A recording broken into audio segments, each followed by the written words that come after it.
Lobenstein is not able to be here tonight. He's delayed on business travel, so I've asked Helen to take over as temporary chair this evening. So I'll try to keep everything under control. And we're not gonna help. Okay, right. So the first question is, do we have a quorum? We do, yes. All right, wonderful. The first topic on the agenda is Islington Branch Library presentation. Library trustee Mary Beth Person. Remember, if I don't have a clicker, so you can have to use the mouse. Okay. If you don't mind. Stand Nope, there. I don't mind at all.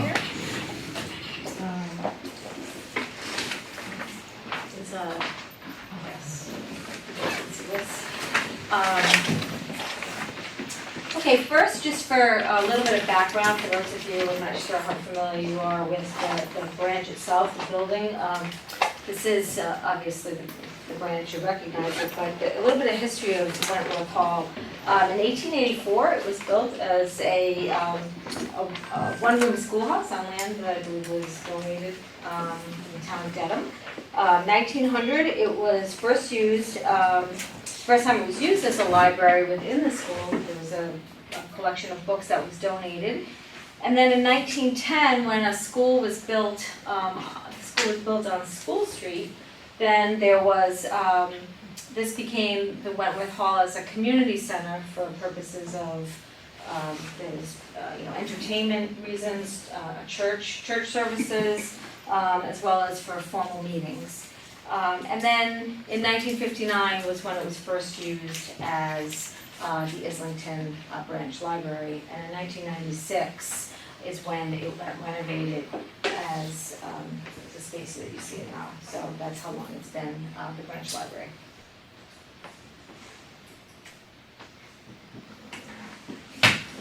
Mary Beth, while you're doing that, I'll just say, we'll hold questions until Mary Beth's done, and then we can have questions after that. Oh, thank you. I think you can hit enter all Oh, there goes my arrow. So it's like, Sorry, that keyboard's not working. it's not how my math works.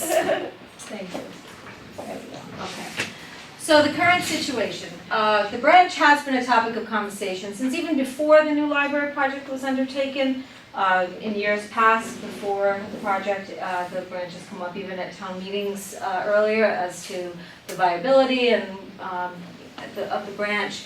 However, I want to make something clear. We as trustees, every year, when we sit down in the budget process, we determine our entire budget, and that includes branch services. And we have made the decision that the branch is a very important part of our library services as it relates to the entire town and the services that it does provide. And so every year we make that active decision. But it has become even more of a obviously more of a decision on the forefront right now, given the situation in Islington and since the new library has been built. So we, together with Tricia Perry, our library director, we have been discussing and exploring opportunities for the branch, and that has been in concert with, we are undergoing a 5-year long-term strategy plan, which is required by the Massachusetts Library Board of Library Commissioners in order to receive long-term grant money. You need to undergo this process, and it's a great thing. But that includes the whole library system, the whole library plan, so that we can determine our library services. We can be responsive to the public, our taxpayers. We're making sure we're up to date with changes and trends that are going on. And that's we create that plan based on a lot of things that we do and get feedback, but then that's also due October 1st. So we're working on that process right now. And in order to do that, we solicit input from the community members that especially for the branch. We've done that, and the community members that reside in Islington, as well as other sections of Westwood. And you may be familiar with the fact that we sent out a survey, and in the survey we asked specifically questions related to the branch, what people like about the branch, how they use the branch, and, what they feel, how they feel about the programs, and what they would like to receive, and, et cetera. And I have a copy of the survey. I'll pass around some things that I brought to you just to show you. But in case you didn't get a chance to see the survey, we sent it out online. I'll show you, you can look at this, and this was part. And we received about 350 replies back from that, so that was great. So that was one of the things that we've done. So the future of the branch, it does become more critical as we look at the changes of the whole Islington, the whole Islington area. But it is a place. One of the things that has come out of this is that people tell us over and over and over again, what's so important about it is that it's an intergenerational connection that makes it so special. It's a place where each and every day people come together of all ages and they make that connection. And I think what makes a community so strong, not myself only, but I think what the people are telling us is that people are always looking for ways to connect, and that's something that makes a community so solid. And that 1,200 square foot building is a place where that happens over and over and over again, from the people who are this high to the lovely people who are 88 years old, and that's a really special place. And there's not a lot of places in town that can service such a wide range of people. And people like that particular place for a lot of reasons that it does that. So the branch does need to be looked at from multiple perspectives. Not one alone can complete the picture. So the branch is one of the anchors of Islington Center. It does reside in the historical building, as I've said to you. And it does provide a library experience that is very different from the main building. We got that answer a lot in the survey. People talked a lot about the feeling of the branch when they walk in there. It's kind of like the cheers, everybody knows your name. We got that over and over and over again. They really, the librarians there know, and there's a lot of people that go in there. Don't get me wrong, it's not like 60 people go in that place. There's a lot of people that use that. And they do, they just know, they get to know the people the minute you walk in. They know what your reading pleasures are. They help you immediately when you. So it's that kind of feel. It's also just that the building itself lends itself to that type of environment, as opposed to our fabulous, wonderful main library that is a different feel. And it's obvious, as I said, that it's extremely valued by all members. Financially, the branch is very interesting because it's actually less than 10% of our budget, at about a little over $100,000, but it accounts for 18% of our entire circulation activity. Circulation is one measure of library activity, not the only thing, not the only benchmark by far. But to have only 10% of your budget, or less than 10%, 8% or so, is that obviously it's a big contributor for that amount of your budget. Now that's in our kind of our operating expenses. There's capital items also, clearly off the books, that are long-term capital. That is another issue. The building itself requires some repair work, and that's separate from that. This is our overall, 1.1 million is our overall library budget for FY17. So the Islington branch today, this is just a kind of a description of some of the things to give you an idea of some of the things that the branch offers. Our collections, obviously we offer popular titles, book group selections, speed reads are very popular. People come in from newspapers, magazines, movies. It's a very social place. People come in to just chat and visit, and that can't really be underestimated because that's something that people really like to have a place. to come in to do that. Friendly staff, very convenient location, that's another thing that people really enjoy about that. You can walk there, which makes it very convenient access, easy to pick up and drop off, people say, than even the main. Easier and quick access to pick up in holes on book titles. But it's only open 3 days per week. We only have 3 days of hours, one of them being times when the main library is not open. The atmosphere, the ambiance, it's a little quieter and less busy than the main library, obviously due to its size, historical, small intimate space, personalized service. Nostalgia, that was another one that came up over and over again. You know, people, I think that's kind of big in the Islington, kind of as we kind of look at what people like about Islington, but the nostalgia came up quite a bit. Convenient to public transport, some people use that.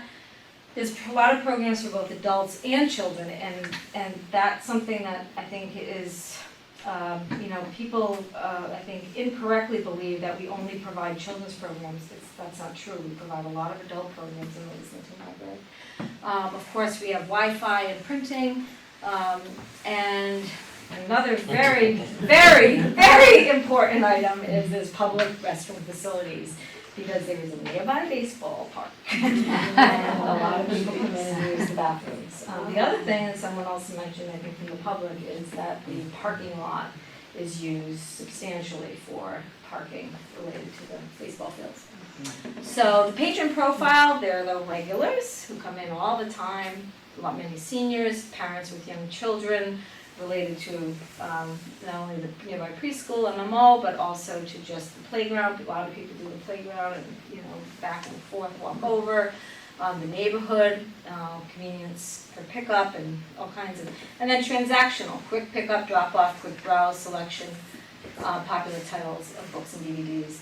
A lot of people mention that they work in Boston, they come down off the train, or they come down East Street, and they'd rather pick up their book or get their book there than have to go up over to High Street. They like going in and out. So these are some of the programs for adults on a weekly basis. There's knitting, technology drop-in to help you with all your technology issues, monthly book group, book share, a coloring program that's been very popular. The book groups in Islington are very, very popular. Then they have author visits, children weekly, story time, always been popular. Legos, same thing. Monthly MMO visits, the kids come over. Pajama story time, another one really popular. Special events, there's school visits, Winterfest at the high school, the librarians go there, school vacation programs, summer reading programs, and all library events. And really, to the extent that they're limited because of the space and once again, the 3-day operating schedule. This is a snapshot of statistics and circulation activity by precinct. We have 4 voting precincts in town. If you read across, the first column is the Islington Library, and then the main library in total. This is for the year 2015, and then 16 kind of follows in trend. And then the checkouts as a percentage of the total, and it's precinct 1, 2, 3, 4 down the column on the left. Precinct 1 being the Deerfield, precinct 2 being Sheehan. No, do I have that right? Yeah, 1, 2, 3 am I doing this right? 3 is Hamlin. 3 is Hamlin, and 4 is Downey. But what's interesting is that Islington, first of all, is 18% of the overall circulation of the whole system. So, but then if you also look by kind of striation here, it's not only just the Hamlin district that you would think that uses the Islington Library. It's spread across all 4 districts. 16% of quote unquote the Sheehan, for instance, people who would vote in the Sheehan district, and you assume live in that obviously district. 19%, and then 29%, and then 8. So there is activity from across the whole time, and that's just circulation. There's quite a bit of other this is another way of looking at it. And one of the things that's important to understand is that we began the building project in 2012, and our numbers since 2012 have been very skewed.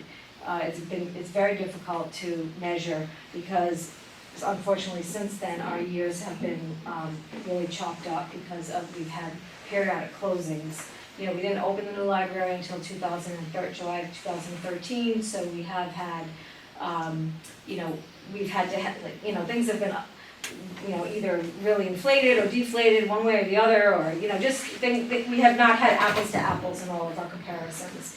So it's hard to just look at one set of numbers and you know, really extrapolate that out. You have to be very careful when you are using. So we're hoping that we get a good set of solid numbers and can use those for, you know, looking out, you know, once we get past this year. Because we've had, like I said, certain closures due to construction issues and such like that. So, and then the staffing, once again, here's where I told you we have we're open 21 hours a week, 3 days. This is our budget, the $105,000, mostly salaries. One item to understand is that the Massachusetts Library, in order to maintain your certification and to get funding, you have to maintain a materials budget requirement of 16%. And so you can't, you know, we can't just slash this out of our budget without replacing it someplace else because our salaries, you know, it would be too much, our salaries would be too much without the materials. So, you know, that's just something that you have to understand. So, in going through after we met with, well, what we did is we as part of the process anyway, we put together we followed the SWOT, if you're familiar with that, the strengths, weaknesses, and opportunities and threats process, and we created in order for as part of our plan, and we decided that you know, the first thing we would do, we did a survey, but then we would also have community focus group and a staff focus group to help us, and those were incredibly helpful. We got a lot of great feedback. We had a broad range of folks from all over the community, and that came together, and we had a wonderful facilitator who's very, very seasoned in both the process as well as her experience. And we came up with many ideas and opportunities, and so that will help us. Tricia, our director, will work on a draft plan and to help us kind of define the service needs based on all of the input that we receive. So anyway, some of the opportunities that for Islington that we have identified is make the space available for meetings or activities, to reconfigure the space there, perhaps repurpose it for maybe makerspace concept, and some other people have asked for ideas like that. Change or increase the days of operation the hours of operation, investigating some budget neutral options there.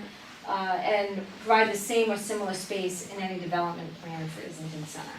So those are some of our goals there.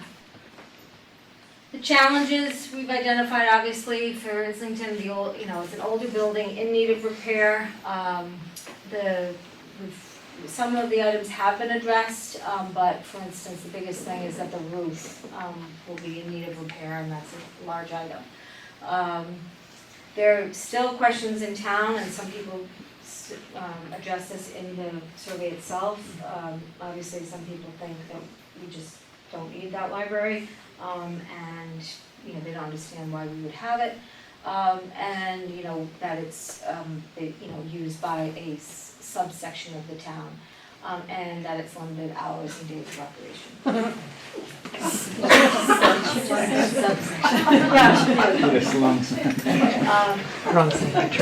Understand the board, our next steps would be to understand the Board of Selectmen perspective on the space as part of the overall. That's one thing that we as trustees have committed to for the last several years, that we said that we would work in concert with the selectmen, to go through this process. And to try and make sure that they understand our goals, and trying that we would also understand the goals of the overall process, but to really try and work together on this, and so that we can understand one another. Including the branch as one grading criterion on the RFP. I think we might talk about that tonight. Develop a list of potential changes to enhance the offerings and the use of the facility. And then collaborate with other town groups to provide more diverse services. That came out a lot in the survey. I think there's a lot of opportunity to develop some kind of some more cross pollination, if you will. And it would kind of get us kind of in the next step of some services and things that a little bit more creative, if you will, a little bit more exciting, things that maybe that we could offer the town if we could come together, and not only just with town groups, but maybe with either companies that are donating their time, or somebody donating ideas, things like that we could kind of bring us up to the next level. And just kind of make it a little bit more exciting, and opportunities for our citizens. I think that's it. Mary Beth, thank you for your presentation and the explanation on the data. I know that it's hard to, but it looks like you did try to craft it such to understand those ups and downs. Well, that is.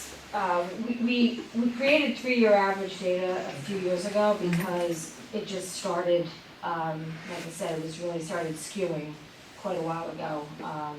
And so that's really kind of the best way that we could kind of average things out. It's really difficult otherwise.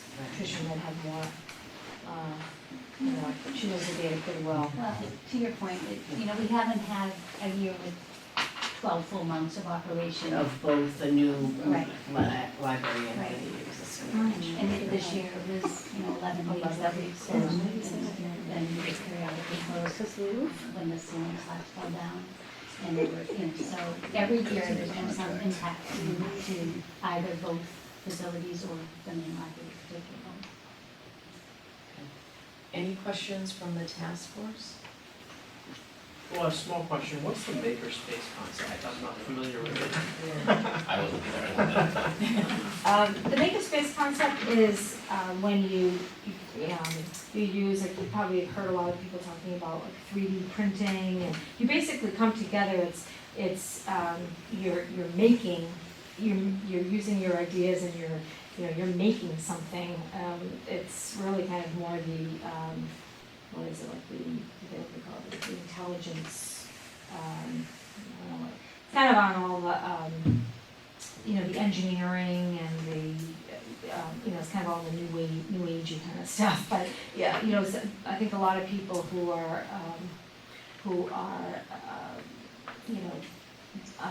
in that, what's the field that they want to do all of the, Well, it uses technology. A lot of makerspaces are technologically driven, but the idea for it is really to take the library and instead of thinking of it as a grocery store, think of it as a kitchen where you're creating things and you're adding value. And so makerspace is that sort of broad spectrum of, no matter what it is, it could be textile arts, and it might be art on a cart, and you would have, you would create this space that would focus on something specific, whether it's technologically, a lot of the kids are into the STEM and the STEAM activities, so those have really driven the makerspaces. So you need the computers, and you need the programming, and you need the software, and create all of that in a space. But then you could deconstruct that when that program is over and make it entirely different.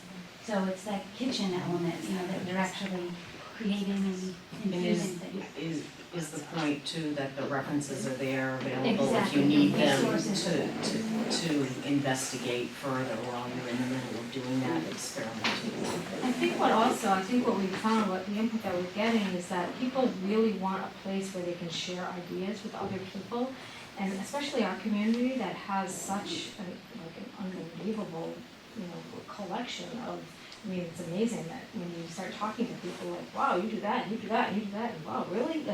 And we had to come talk with the trustee, weeks of that, and in the gallery there, and it's incredible just what a little bit of talking with people, it started connecting people that were there, and they were so excited about it. And, people really want to do that. They really want to be able to have a time and a place and a connection, and a chance to, well, if I'm doing that and you're doing that and we could do that, that's kind of what's going on when you kind of read about all the trends in libraries and it really is that. And then if you can get funding, if you can get some type of funding or some type of sponsors, for this kind of thing, then you can really, you can take it someplace and, fund ideas or, and it's even funding people to do, some type of skill set. They're funding people in kind of baseline skill sets that they can then take and go elsewhere with. So, it's kind of taking it to the next level. So it's very exciting, actually. So. Any other questions from the task force? That's a great presentation. I actually do have one more question. It was, what I found really interesting was that you almost referred to a qualitative character of the space that went beyond the fact that it's 1,200 square foot of library space. That the building itself in some way contributed to the character and environment that was important to the people that used that facility, right? I guess my question is, how much do you think that's integral to Wentworth Hall as we're looking at, potential options? And how much of that essence could be recreated in a new space if that were to come to pass? Well, I think the building itself gives a very important essence. I think people like, I think people like the essence and they commented a lot on it in the survey. And the character, I don't think it's absolutely essential. I think that having the presence in Islington is essential. I think that that's what the survey says. I think that's what the community wants, is that's the representation. I think that's what's important for the entire town. I said I don't mean I in this sense at all. I'm just a representation. But so I don't think that we as the trustees believe that it has to be that exact, that square footage right there. But although, I think there is a certain nostalgia and there's a certain, but I do believe that there needs to, in order for these kinds of things to happen, there needs to be an appropriate space someplace. And not just a couple of shelves on a wall somewhere, because that's not what represents the need. You have to find what the needs are for your community, and it's not just a place where people can just go take out a book. That's not what the needs are. So. Any questions from the audience? I have a question. Yes. Because it's a historic building, my understanding of the parameters of making accommodations, renovations, tear downs, it's very limited what you can do because it is such a historic building. Can someone speak to what is the ability to do something with that building with that historic nature? I could speak to that a little bit. We don't have any restrictions on modifications to historic buildings other than the building code. So when you renovate a building, if you renovate more than 30% of the value of the building, you have to bring it up to the current building code. So whether it's an historic building or an old but not historic building, you still would need to do that. But we don't have local district requirements that limit what you can do to that building. So there could be additions put on it, there could be substantial changes to it. It all depends on what the library is interested of doing with it, or if it's sold, what a purchaser would be interested in doing. So it's pretty open-ended. In some communities, there are strict requirements for historic buildings. Westwood does not have those. We can tear it down, or at least we don't intend to tear it down. We don't want to tear it down, but there could be renovations to it or additions. And then what's one more question. The ultimate decision on what happens to the library, what is the decision process? Do the people within the community have the ability to vote on what the final choice is? What does it say that the people have? So there are two things. There's the library and there's the building. Right. Both would come before town meeting for a decision to be made. The library is a question of the use of the structure. That would be accomplished through a town meeting vote on the funding of the library programs. The building is being considered as part of an RFP along with 3 other parcels in Islington Center.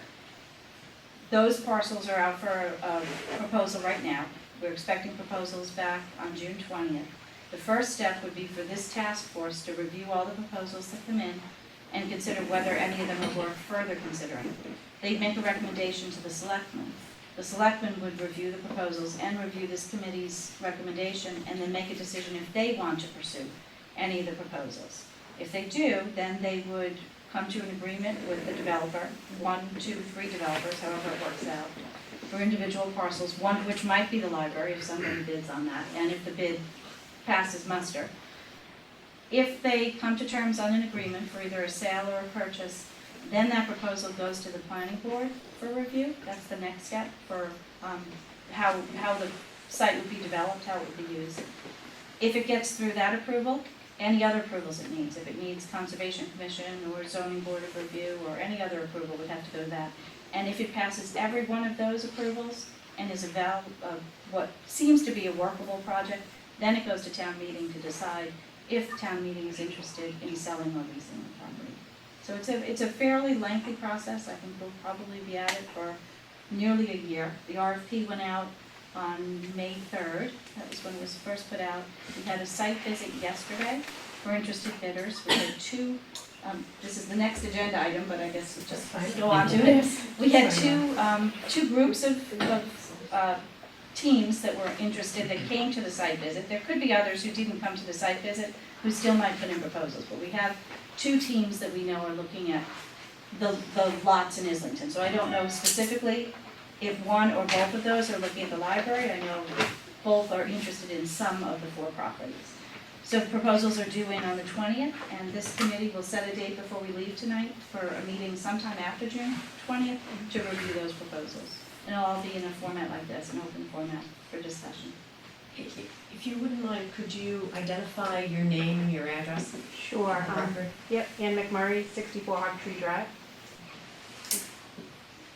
Anybody else have questions? Yeah, I have a question for Nora. Nora, just to clarify, so either anything with the build, as far as the library itself or the building itself, would ultimately go before town meeting?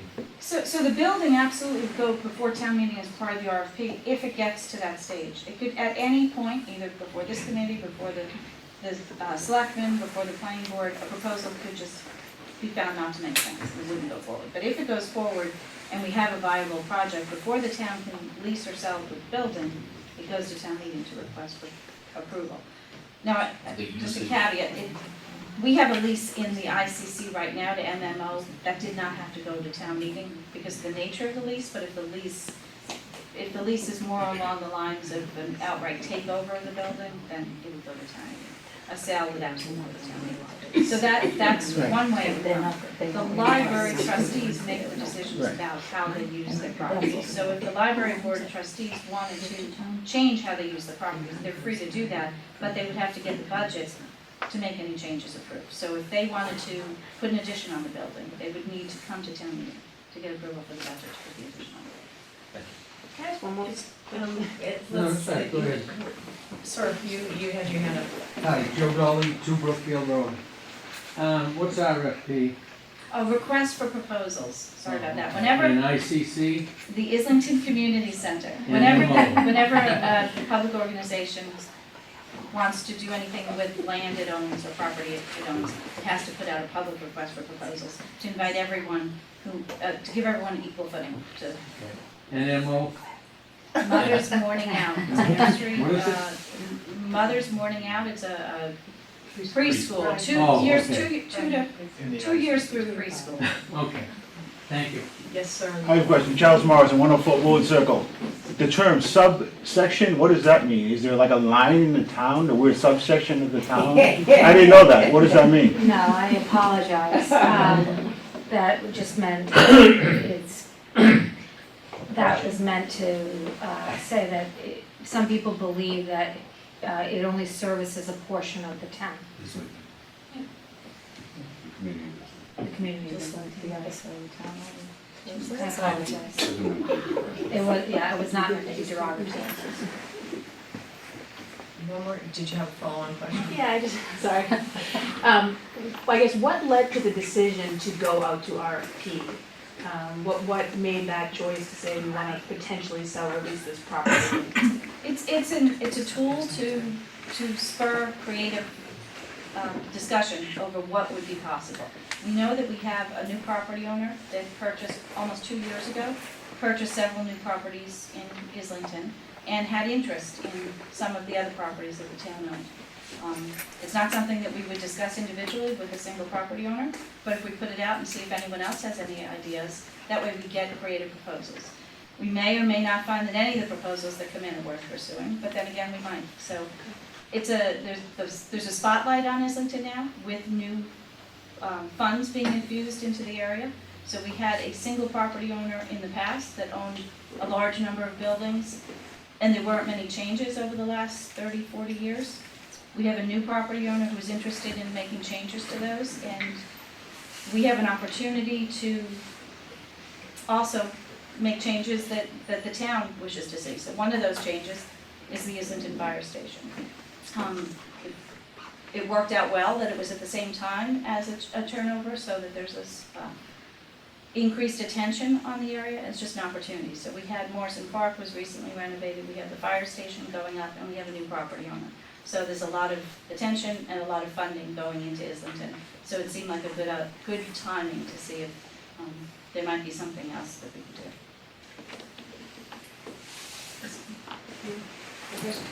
Mary Lane on 136 School Street.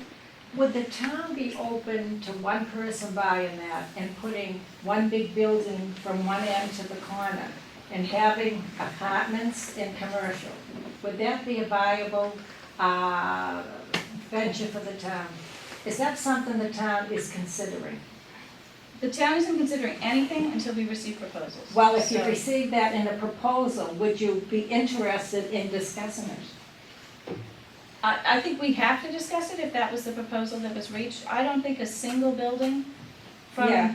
from the corner of the To- ICC all to the the way down corners. to the end of the developer's old land, I don't think that's something that we'd be looking for. Oh, that's not, But- okay. But that may be one of the proposals, and if it is, then this committee will consider Okay, it. yeah.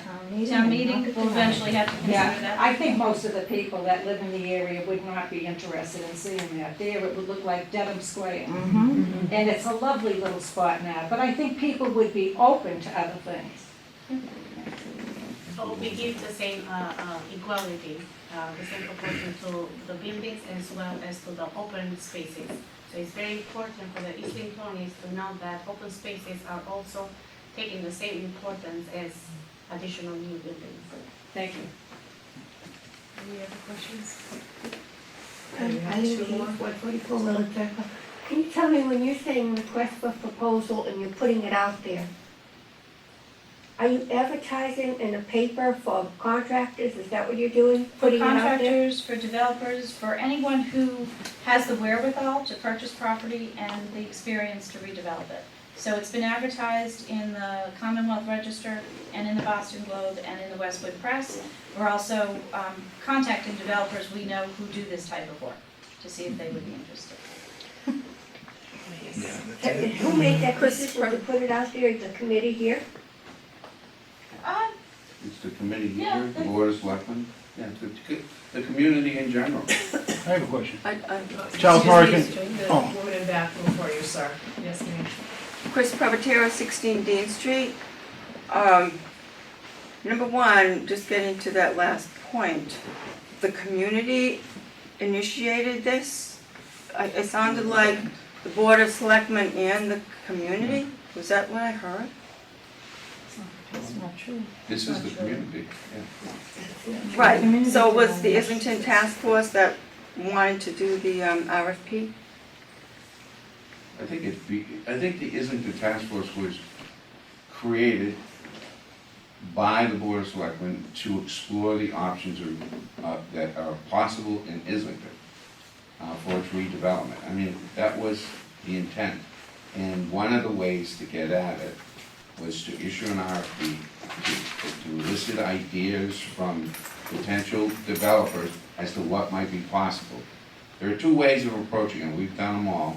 But you can go through and try and figure out how to rezone to incentivize redevelopment, or you can go out and get ideas about what redevelopment opportunities the public or the private sector might be offering, and consider those, and then you tailor your zoning around those.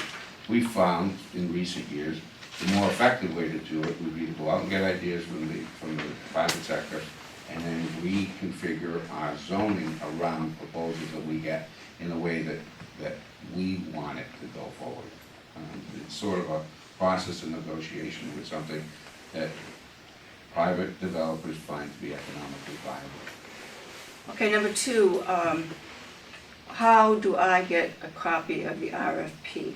You go onto the town's website to the procurement section and you register as someone interested in responding to the proposal. Does that involve leaving my email address? It does, yes. Okay, because I did that, following your instructions, Oh, Nora, no, a couple of weeks ago That for the was- listserv, and I still have not received any Sunday night emails. you should have received one this week, but I can check in with Donna McClellan, who's our IT director in town, and I'll have her search your email to see why that didn't go through. That's to get listserv though, so there's a section of the website where you enter your email address to receive notice of meetings. That's separate from this. Right. You go to the procurement section, I and you understand. register as a potential bidder under the RFP. And then you'll get the original RFP and the addendum, there was an addendum that came out today, and there was some informational, just information for bidders that went out last week. So if you register, you receive everything. Register as a, As a bidder. As a As someone bidder. who's interested in the Okay. proposal. All Everyone right. who registers doesn't have, you don't have to submit a bid. It's No, just to but- get- okay, that's that how I way do it. You are assured to get the most up-to-date information. So I can give you a copy of the original RFP, but if there are any questions asked, then there are answers given, and it's only the people who are on that list that will receive the updated information. So if you're interested in receiving up-to-date information on the RFP, you should register. okay, thank you, Nora. Yes, sir, I'm back. Charles Morrison again, 104 Wood Circle.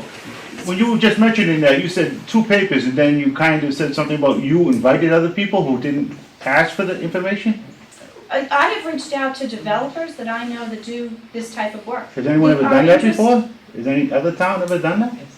I think whenever you put out an RFP, you do that. You reach out to people that you know are interested, who might not have, who you know don't do this type of work, who might not have seen the ad. Isn't That's that their traditional. responsibility to see the ad though? I'm kind of confused about that. If I owned a business and I was in that type of business and you posted that ad, I would know where to look for that ad. But now all of a sudden, if you go to those people, they have unfair advantage. No, they don't. So Of course they actually, do, because they it's didn't in know the ad town's was there. They best wouldn't even interest. know that thing was there. It's in our interest to have as many people know it's there as possible. We want to increase the attention that this gets to get the most competitive proposals. That's absolutely the proper way of doing it. So everyone who then is interested in responding has the same equal footing. Once you sign on, you register as a potential bidder, you receive the same information as everyone else. So if I know that there are 3 interested bidders and I know that they are going to come in, and I know that there are other people that do this type of work who may not have been looking to do something at this time, but I know that they do quality work, I'm going to approach them and ask them if they might be interested. That's just to everyone's benefit, to get good competition into the proposal. If you were selling your house, you would want to have as many people thinking about buying your house as possible, because you're gonna get the highest price for your house. That's completely And it's different. the same. That's completely, that's my own personal thing. Yeah, This it's- isn't well, your money, we're this is the representing town's money. town with its property assets, and we're trying to get the best value, the best proposal possible from, so the best way to do that would be to make the number of people submitting proposals to us the widest. We want good ideas, we want to have the best value, we want the best uses proposed. If we limit the responders, we're gonna get a limit. I'm not saying limited, I'm saying that you do the, why even put the bids in there at all? Then why did you even bother putting the first ad in there? So we do the same thing, like when we went out for Islington Fire Station to get contractors. We put it out in all the places that contractors look for the job. But we also sent individually to contractors that our consultants knew, that our design engineers knew, that other communities had used. We made sure that they were aware. They might have missed the ad. What we're trying to do is just encourage people to take a look at it and consider it, so we can get the best possible proposal. But if you own a business, isn't that your requirement to own a business, to look at things like that? I accept what you're saying, that the businesses should, a good run business wouldn't be missing those opportunities. I fully accept that. But that doesn't mean that from time to time, a good business might not miss an opportunity as well. And we're not giving any advantage. We clearly are not saying to anybody that you're gonna, if you submit a bid, we're gonna really consider you above everybody else. We're just saying to people, here's a project, you can submit a bid, we encourage you to do that, and we'll consider it along with the rest. And they get no preferential treatment or not, just because we sent them the information. So we're gonna move the agenda along in a minute, and just one comment that I would like to make is that, again, this is an RFP to get information about other people's ideas of what we could do in Islington. If we don't agree with what it looks like, if it doesn't have the village feel, which is one of the things that the task force has indicated is critically important to us, then we don't have to accept any of these RFPs. And frankly, we might get some good ideas from these RFPs and still throw them all out and utilize some of those to take our properties that we own as a community and do something different with it. So we're not going out to RFP, reviewing the RFPs and saying, low bidder, you get the job and you're gonna do this work. That's not the kind of request for proposal that this is about. We don't even have a specific project yet. So I just want to give that information associated with it. Yes, ma'am. Hi, how are you? Jennifer Kittley, 83 Willard Circle. You were saying that one of the things the task force was looking for was like a village feel. What were some other things that the task force was saying that they were looking for or wanted? Is there a list that you guys? So, would it be better to have that conversation when we talk about the survey? Sure, yeah. Can we postpone the answer to that, this third item on our agenda, we'll cover that a little more? Sure. Okay, great. So what about, I think we're gonna move to the next item. Okay. Update on RFP, I think we have that pretty much set. It's June 20th, Right. we had a walkthrough, is there anything else you On want the to add? 18th, no, Laura? there was just a few questions came up in the walkthrough, the answers have been submitted in writing, so any potential bidders who didn't attend that walkthrough will receive those or have already received them, they're registered. And we're, at this point, just waiting for either more questions to come in from any bidders that we'll send out written answers on. And if none come in, then we're just waiting for bids to come in. Laura, can I ask a question? If any of those questions come in that pertain to any current uses, would you reach out and find out? Oh, absolutely. So in order to answer the questions, yes, and they will all be, they have to be posted. So if there's one bidder that thinks about their proposal and say that bidder is working on a proposal for the municipal parking lot, and that's the parcel that they're interested in, and something comes up that was a question that either they weren't at the site visit or the question wasn't asked and answered at the site visit, they can send that to me. I require it to be sent in writing, and then I send back the answer. And that goes to all bidders. But yeah, if it's a question that pertains to, say, recreational use of space, then I would reach out to you to get your opinion on it. So the next, as part of this, we have a draft score sheet. This is the work that the task force is being asked to do tonight. So what I've done is I've put together, you have two pieces of paper in your packet. One is this 11 by 17 sample chart of how the scoring would work when we receive proposals, and I filled it in with this fictional applications and scores just to illustrate how it would work. And then the second one, so the multi-page handout, is a first stab at how we would define the specific criteria. So if we go to the larger sheet, you'll notice that at the top there's threshold criteria.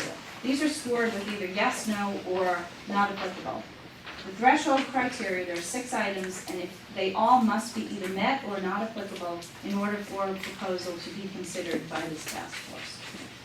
Those threshold criteria are a demonstration of financial capacity, so that's the developer has to have the wherewithal to accomplish his proposal or her proposal, and that would be contained in the proposal documents. The second is parking compensation. That's only related to parcel 1, which is the municipal parking lot. So if someone is interested in purchasing or leasing that property, they have to provide compensation by providing sufficient parking spaces to meet the needs of the community that are being met by that lot. Next one is community space compensation. That refers to proposals for parcels 2 or 3.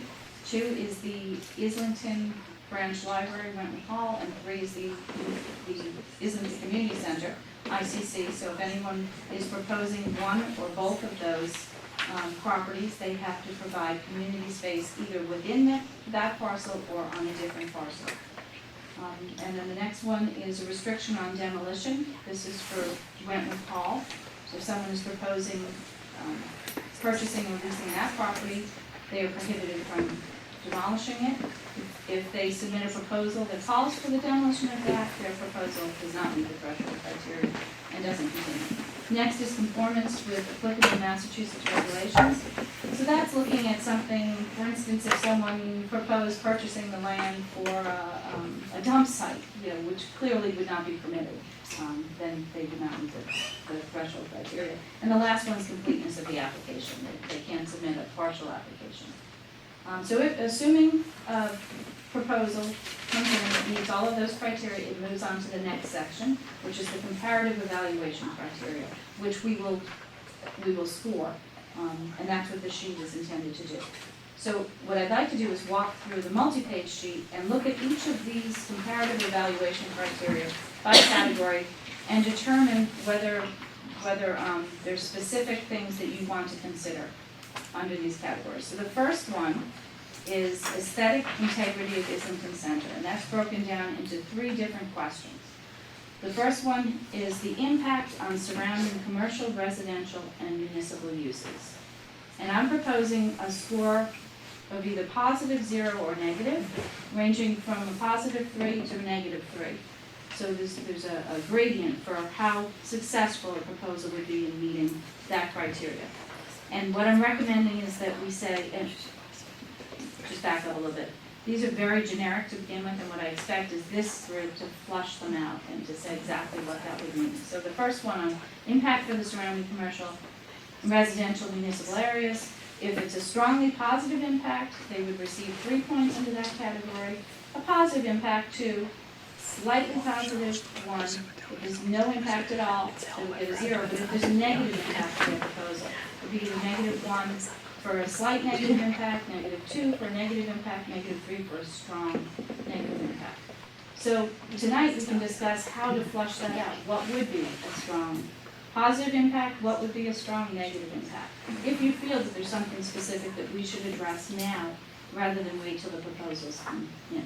And what this does, by discussing it now, you're kind of giving a clue to anyone who's preparing their proposal of anything that you would have a strong positive or negative reaction to. So I don't think you can get to the point of saying very specifically, like, if someone were to purchase the Wentworth Hall, they would need to put on a 20 by 20 foot addition on the rear of the structure to provide makerspace. You know, I don't think you could say anything that specific, but what you might want to say is that a strong positive impact would be something that adds some community use to Islington that's not there now, and a strong negative impact might be removing a community use that's important, or having some other negative impact on the residential areas around Islington Center. So something that could be seen to cause unpleasant effects on the residential area. For instance, not that this would be permitted in Westwood, but if a bar opened up in one of those buildings, that might be something. So if anyone has any thoughts on whether that first one, the impact on surrounding commercial, residential, municipal uses, needs to be fleshed out further at this time, we can add that, and if not, then Is there a reason why you have like 3 or like under each? Do you limit them for a reason? Because my first reaction was to have commercial, residential, and municipal all together might be it could be separated out. You could make that impacts on surrounding commercial properties, impacts on residential, impacts on municipal uses. You can divide this however you want. What I've done is I've just taken the general categories as they're written in the RFP. So, Mary Beth, if I might, my sense on that is like the residential and the municipal could be one because it's so community focused. So that's the only thing I'm thinking, so maybe that would be one of the first questions. And I like the point that you made more about, is it adding to the community use or is it deleting from the community use? Because that's really what this is all about, right? So that could be broken up into 2 potentially. I agree, because I think, something that could be a positive impact commercially could actually strongly impact the other way for the neighborhood. Right, so we want to see the difference between those 2. Yeah. So we could score them into 2 different categories. Yeah. That's a good point. Along those lines, these are all equally weighted, right? No, they're cumulative. So a proposal, if you look at the scoring sheet, you can see that for each category, there are points that are scored. For example, A, B, C, and D fell out because they didn't meet threshold. E and F, they're all scored. Some of them receive more points than others, and then all of the points are eventually added up. So it's not like out of 100. There might be some categories that simply are not applicable in one area. But I guess my point The is, point being that we might want one to be weighted more than another, is that the point here? Like the potential enhance the vibrancy of the business center could be considered by us to be the most important thing here, doubly important than any other factor we have. And instead of +3, we make it +6. Right. correct. Right. So Right. that's the Right, point. right. So that's That was what, the point. yes, so that's the type of feedback that I'm looking for. I have started out with them just from 3 to 3, and that's where I'd like you to add numbers. And it doesn't, it should relate to the importance of the category. And there's nothing magical about this. My general sense, just looking at this and all of the criteria we're looking at, and basically, if we look at these proposals, and we have a number of them, they're gonna have a lot of interaction, but there may be one that pops out as being, we really like that, it might not even score well, because we've tried to predict, what it is that we should score, and then the scoring will not really reflect what we really see on the paper, So this is. Some of it is This is kind of abstract, right. it's hard to come up with exactly what that Correct. category And is. there are two separate sections to your review of proposals. This is the quantitative analysis, there's a qualitative analysis. That's separate, and then you balance the So lower. can I just bring up a point to that, because I think I've kind of heard a theme come out, and I had the opportunity of participating with the library, feedback session and the open forum process, and I think in your presentation tonight, and I hear this from Little League with the fields, and I hear this with, open space areas in there, is that there's these, areas for connection are important, and so, how do you get something like that into, I guess I would think it would be in this aesthetic integrity area. As we go through, you'll see a few areas where it comes into vibrancy is one of those, just having more people in the center that are connecting with each other. Yeah. That helps. Although, that being said, I feel like in this forum, I feel like every time we've met, people are so, the viability, the livableness of this area is getting choked by the traffic. The people, the quality of life is really getting, kind of compromised by the traffic concerns. So it's like everything can look pretty, but if they can't get anywhere, they can't get to work, they can't get out of their streets, or they can't, it's almost. And that's why there's categories specific to that. So, it's almost, a little bit, kind of look at reality too, so. You can't get in and out of the. Nora, I don't wanna sidetrack, I have a couple more broader questions about this whole thing, would you prefer that we, till we get through this exercise? Like to go to the library. We could do it either way. If you want to That's do really broad questions interesting. first, If that's it's fine. broad, I'd rather have the conversation before we go into the nitty-gritty. Okay, so I guess from a broad perspective, two questions. The first refers with respect to the threshold criteria.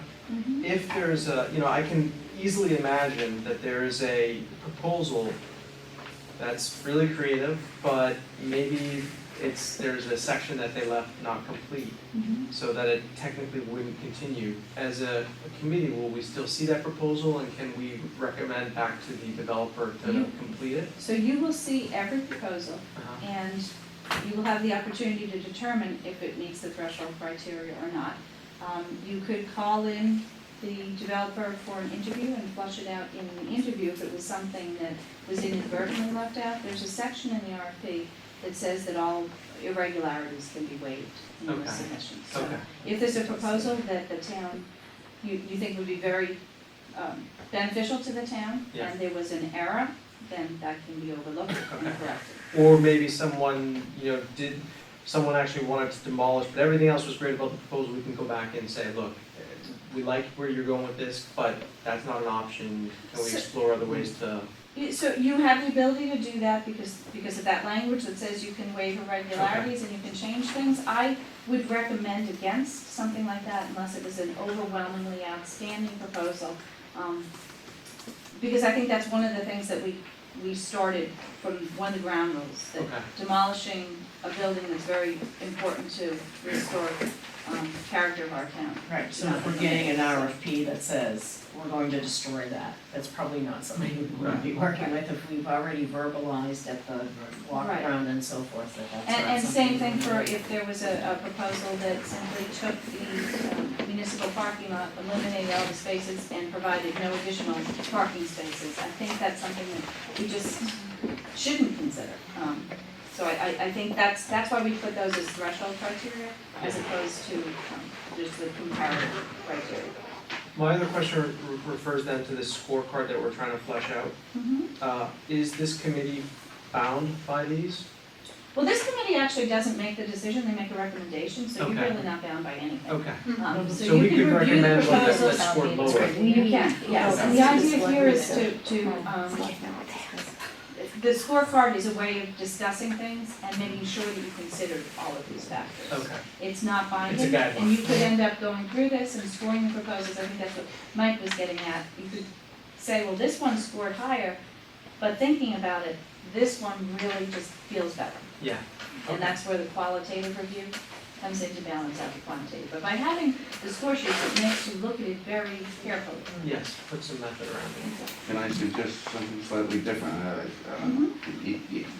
The scoring, because it ends up being plus 3 and numbers, seems to lose what I think we're gonna need at the end to make an evaluation of which proposal we like better than the other.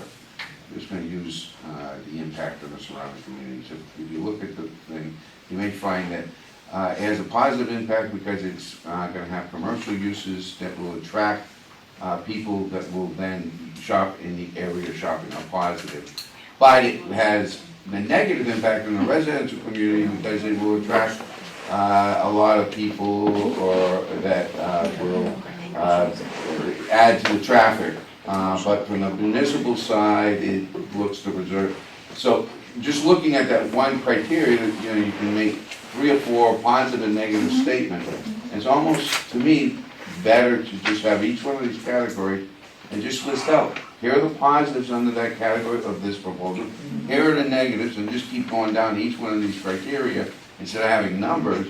And at the end of the day, then just look through and say, which one makes us feel better? It also identifies right away what we want to do, how we want to have the discussion with the one we select to say, you know, we like your proposal, but here's 4 negatives we found going through your proposal that we got to address before we'll go forward and recommend your proposal. You got to come back with amendments to your proposal to address these. So my thought was that we would be doing that on the qualitative, the quantitative side, which is supposed to be qualitative, we do that. So we did this for Logan School Building. We had the scores on one hand, and then we had whiteboards where we wrote down all the pros and all the cons and the more descriptive portions of the proposals before we made the decision. So I was thinking of doing both, but if people feel that it's just the pros and cons that are more important, Well, we can merge that's fine both of too. these, we can merge both of these. The same idea with the scoring can also be like 2 columns. We can have the positive effect, the negative, and then we can rate it by what is more important being first and give you some numbers. So both of them can be merged together. Are we preparing one? You're preparing a recommendation to the Board of Selectmen that can be for one proposal over another. If there are 2 proposals that come in for a single property, you can say you recommend one over the other. There could be proposals that are coming in for different properties. One developer might be interested in the municipal parking lot, another developer might be interested in the ICC. They might not really be competitive with each other. You might recommend one, both, or none. But I mean, when we're doing this exercise, is each one of us grading the same proposal? I see each of And then we're us- averaging them all out, or? I how see are each we of us now coming to, discussing each proposal and coming to a single score for each proposal. From the task force. Yes. But that's It's based gonna be one on, heck of a meeting. that's based on every single one of us showing the number. Yeah, we would have thought about it before we walked in the room, and then we'll get in the room And then and you have a have a discussion, and then we will collectively Oh, there's. So focus on a number, let's yeah. assume we have, I'll be surprised. Thank you. So we have done this before, we have never had a Yeah. 21 member board. No, that's true. We've had boards of 6 to 10 people that have done this. It's always worked. It will work. It will work, here's how I know. But what's the average? We'll have to get to an Or you don't get to leave. Well, we say, What's what the is average? Maybe we should avoid the numbers, because I'm not seeing the numbers as something that each of us individually writes the numbers, and then we advocate for the number we chose. What I'm suggesting is we all say that this is positive or negative, and then we all discuss how positive or how negative it is, and come to consensus on what that number is. So I'm not suggesting you all come, fill out the score sheet and come to numbers on your own. I was actually and then just compare thinking the them. same thing, almost in terms of keep these same things. Get rid of the numbers though, and just stick with a positive, negative, because Positive. like you Yeah. mentioned earlier, the weight.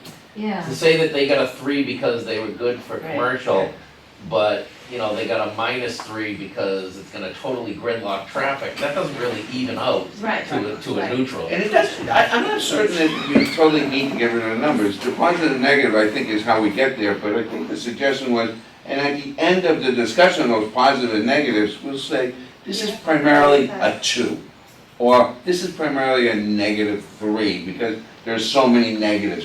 You know, I think that if we get into the process, for each one of these categories, if we listed out the positives and negatives and we agree on that, I think we'll get a general sense. So a number for each group. A number for each group. Right. But at the same time, we still have the positive and negatives Right. about that proposal for that group, for that group of consideration. So you get the best of both worlds. Basically, an example is like open spaces versus number of parking. So what would you choose? Both are very important, both have positive impact. Then what would you rate? So both of them are give and take and they can conflict each other. So by having that scoring, we have to determine, do we need to have more open spaces, more sidewalks, or do we have to have more parking? So it's kind of like both of them are important, but we have to make a decision what stays on top and what stays on bottom.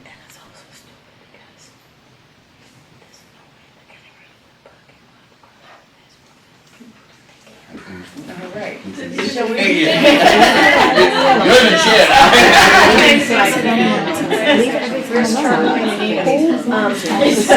So I think what we've said is we'll split the first into 3 different questions.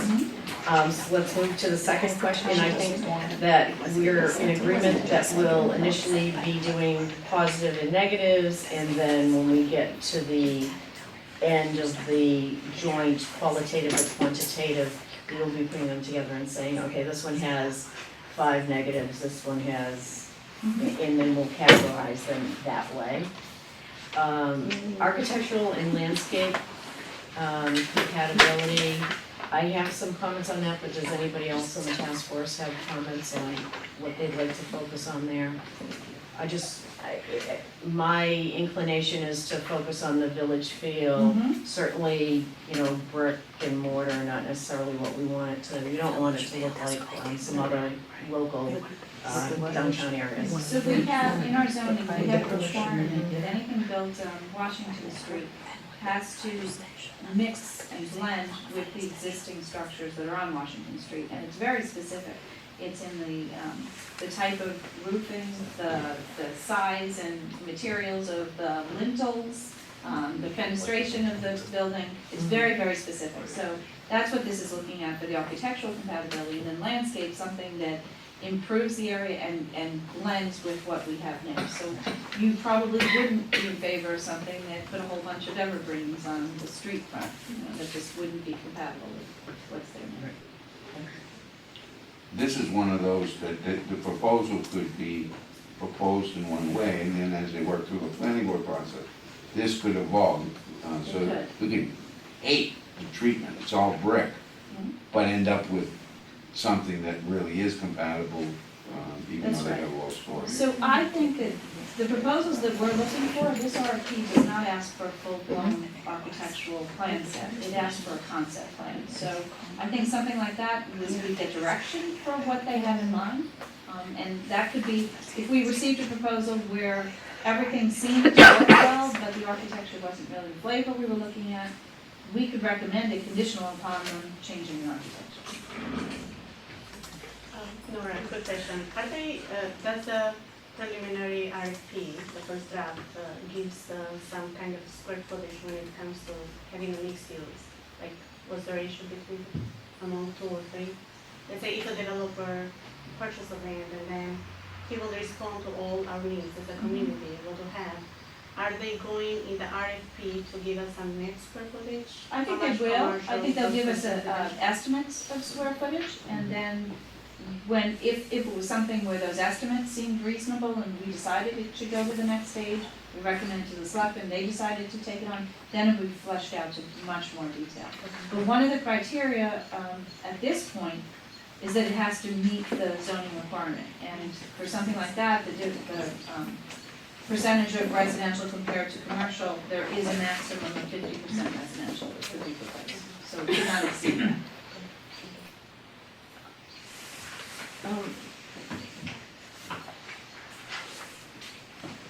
I actually, on the next one, potential to enhance vibrancy of the business center, not to potentially derail the conversation. My sense is it would be really good for us to have the survey results to kind of help us flush that out. Is that something we can We will, wait for? so. What's the, and I know I'm moving ahead Yep, and I that's don't know. fine, that's fine, all of our topics are related. So the survey is in the next newsletter. The newsletter will be delivered to every home in Westwood on June 15th, and it will have the URL for the survey. We're also leaving copies at the senior center and at the library, and we're posting to our website on June 15th, the same date, how to get to the survey. So we're hoping by then people will have answered it. We're keeping the survey open for about 2 weeks, so that by the end of June we should have the responses to that survey. It's all set. It's all been good, and it's in the newsletter. If you took the survey, you're our only answer so far, so it's not out there to be out yet. Well, we know just what I said. You'll destroy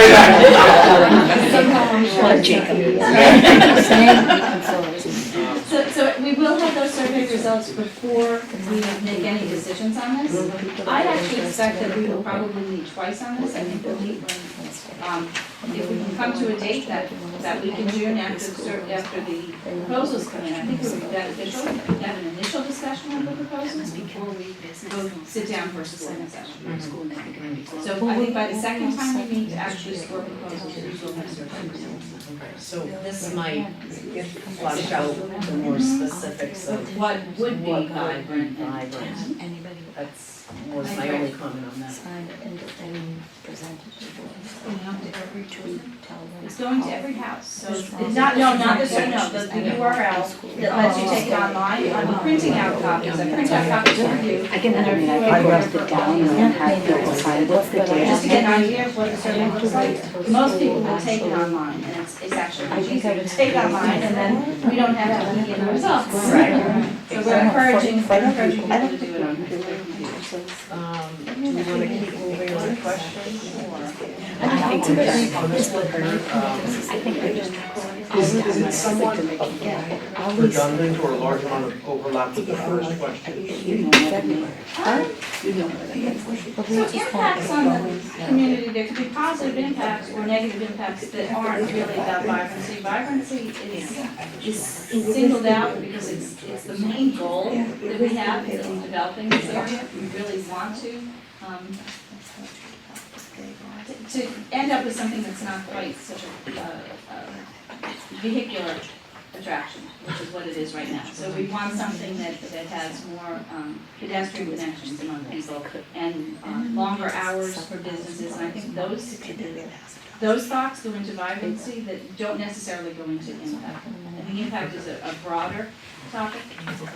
And the fact that you got this question, when you answer the one above, you can say, well, that's a vibrancy issue, we'll discuss that.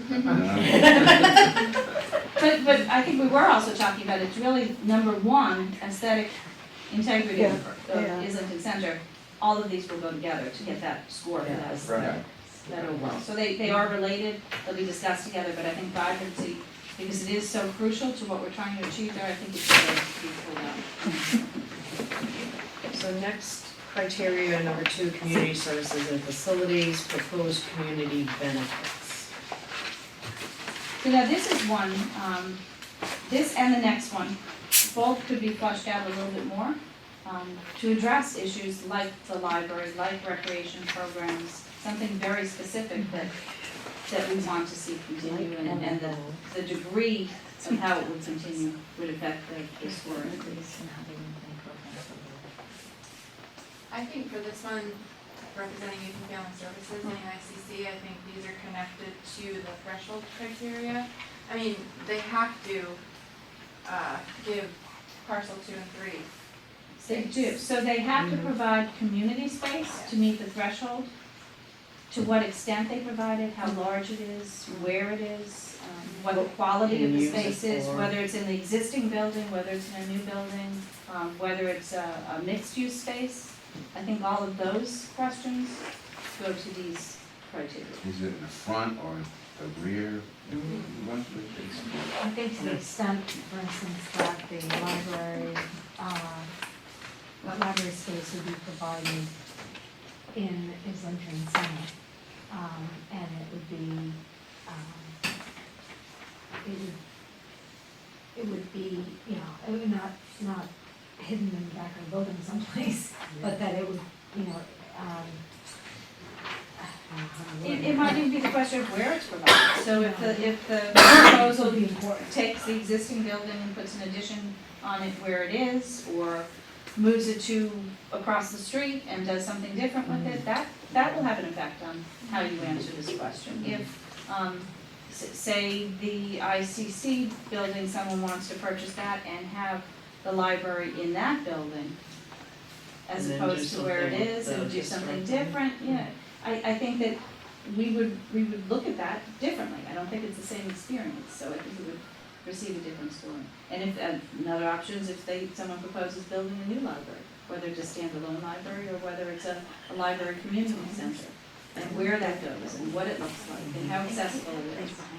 I mean, going back to that, Nora, is the library trustee open to the idea of extending that square footage from 1,200 to a little bit more to keep that 10%, like from 18% circulation, we can go to the 10% budget and then add up more square footage to get that bigger. By having, I don't know, 14, 15 or 1,600 square footage. Because the density of the population, the density of the population in Islington is not going to be reduced, but otherwise it's going to be higher. And that's. That's just for progress within 10 years. Like what's the census? So I think it's hard to anticipate what the proposal will be, so I think we have to, you'll know it when you see it. You'll know it if it's good, and you'll know it if it's bad. And so I think we want the criteria to be broad enough to address that, but if there's anything specific that you think might be a responsive direction. I think it was from the threshold criteria, and this community services area would be in, the threshold requires that they provide the space somewhere. Right. I would like to see it that they provide it actually in Islington Center. I mean, Not somewhere, meaning, I like think across town. I think that's what we implied, that Well, Left it open-ended. we left it open because it's not just the library, it's library, youth and family services, and it's recreation, and it could be that a proposal keeps the library, but moves community service, youth and family services to somewhere else. oh, yeah. So I we think, had left it I thought the potentially library was open-ended. more centered for the Islington, and the other services Could go somewhere else. definitely go So someplace that's else. why it's open-ended to see what would be proposed. I like it wonder- open-ended too, because I think there's considerations depending on what it looks like. I mean, I think we have a senior center here, so I think you could have overlap there. I mean, I think our discussions when we meet as a human services group, even, the idea of having youth and family services on their own isolated is not as important as being more located within a that would have multiple uses going on. And then, times of day kind of thing, so what the proposal and what are the next uses of it can impact what that's gonna look like for the services. I wonder if the Islington Library should be called out as its own library, because it's such an important facility for the community. We could separate them out as, how it addresses, instead of just saying municipal services and activities, we can specify the library services, specify recreation and youth and family services as well, separate that into 3 categories. I think those are municipal. And then library services. Because I think the library is sort of sticking out as more targeted, would be broader and more flexible with the other services. Yeah, I think for recreation, I think the biggest thing about the ICC is it's dedicated programming space. Right. I don't think it's as tight, although I do think recreation services on that side of town are important. But I don't think it's as tied to, it has to be that building. And then a question that might come up with recreation, probably only with recreation, would be a facility that could provide a theater setting, right? And that's something that you use that no one else uses.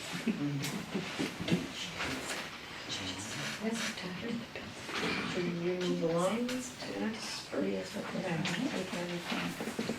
hot topic, traffic circulation and parking.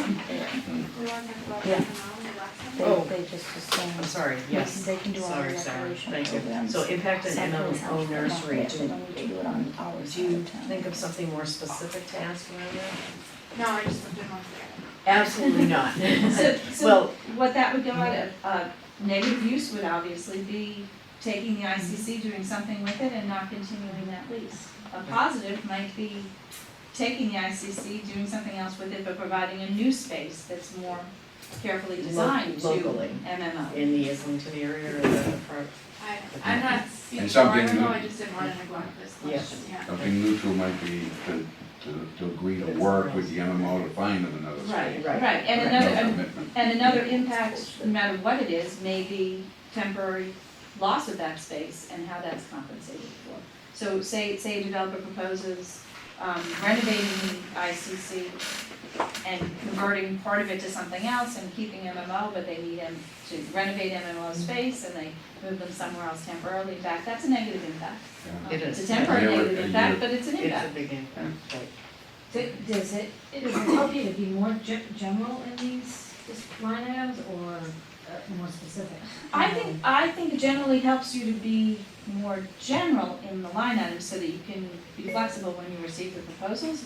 But I think it helps to have a more specific discussion now, because I think that potential bidders are probably going to avail themselves of the video of this to get an idea of what it is you're looking for. So if you have specific thoughts on what you think you'd like to see, please voice them. I mean, I think our East Family Services staff have talked about things that are very important to the work that we do, so confidentiality, having separate offices, having a separate entrance that would be apart and maybe more private, not necessarily private when we're right on East Street, but apart from where parents come for MMO, a ramp, I mean, I guess it's a lot. You know, things that we found very helpful that we've taken for granted at the ICC, that security cameras, perhaps a buzzer system. I mean, I guess I was holding all this back because you said not to be too. In the criteria, I don't think we can be that specific, but I think we can certainly discuss the factors that you think But some of the detail, so the individual space that's private offices, that's something that probably will come up in it.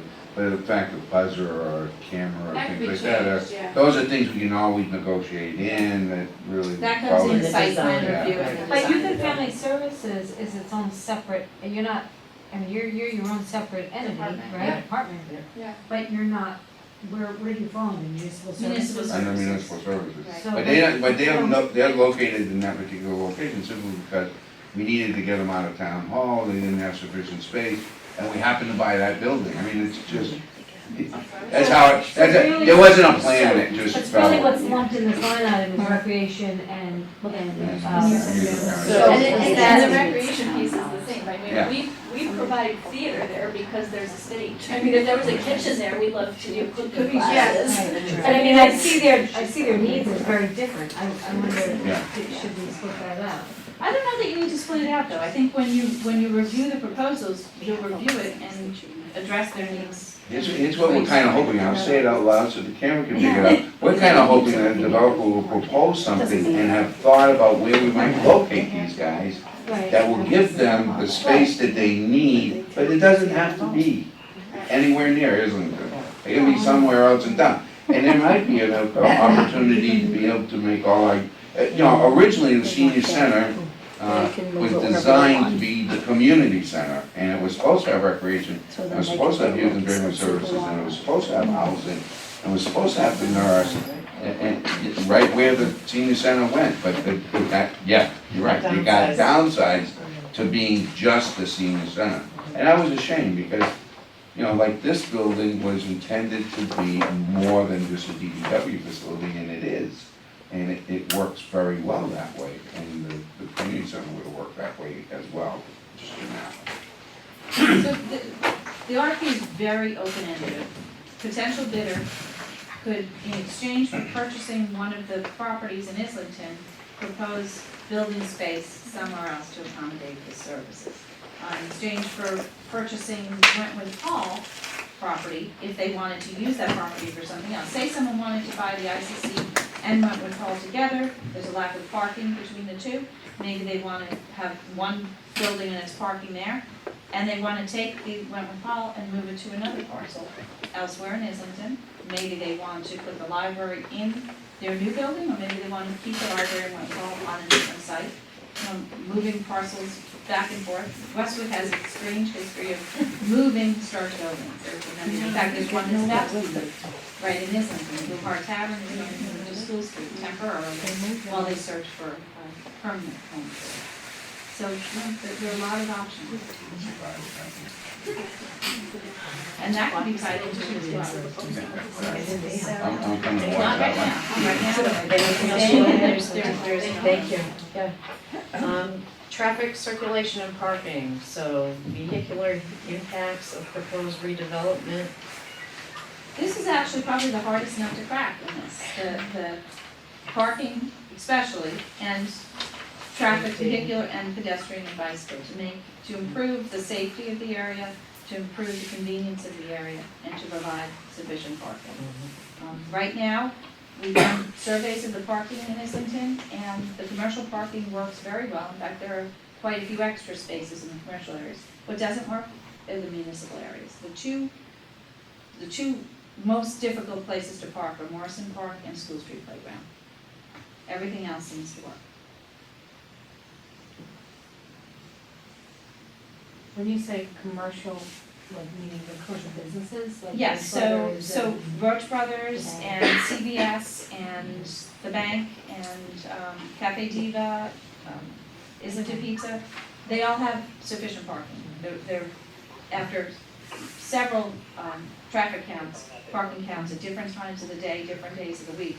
There was never a time when all of those spots were filled. But there were many times when all the spots at Morrison Park and School Street were filled, and that's where the parking spills out onto the road and has the most effect on the residential neighborhoods. So the municipal parking lot doesn't lend itself well to the people that utilize the School Street It playground? doesn't, no. Because As there's close parking as it spaces is. available. As close as it Even is, though there, people are parking that's on right. School People Street. choose to park up and down School Street, including in very safe, unsafe areas on the corners, rather than go down to park in the municipal lot. Or even the tailor shop has been vacant for some time.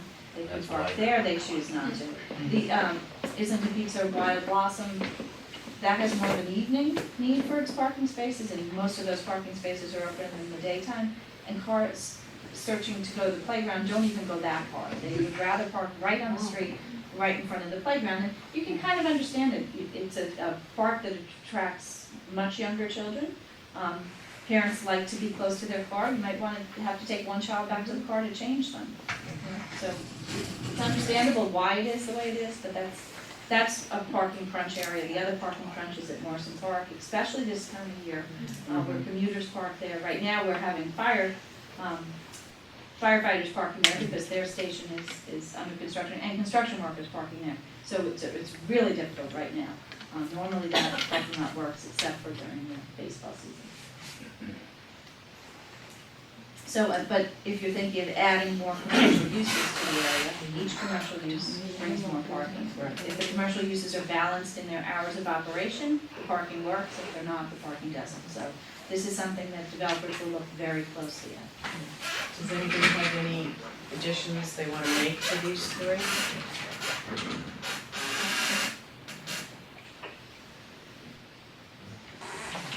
Okay.